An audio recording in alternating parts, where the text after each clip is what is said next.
নদীর কূলে আমি বসে আছি এখানে, বুঝছো? দেখছি টাটা মুসরা কেমন ভাবে 3 বার শব্দ হলো, পড়ে গেল। তখন আমরা সবাই ছিল, উঠেছে সবাই ছিল।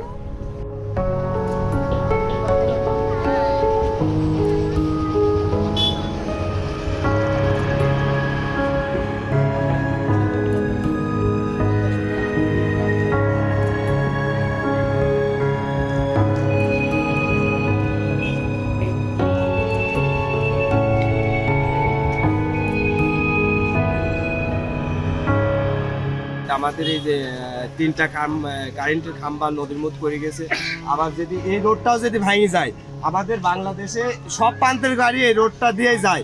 আবার দেখেন এই নদীটা আমাদের কলেজের পিছনে চলে এসেছে। বাট যদি এই রোডটা ভেঙে যায়, আমাদের সবাই চলাচল বন্ধ হয়ে যাবে।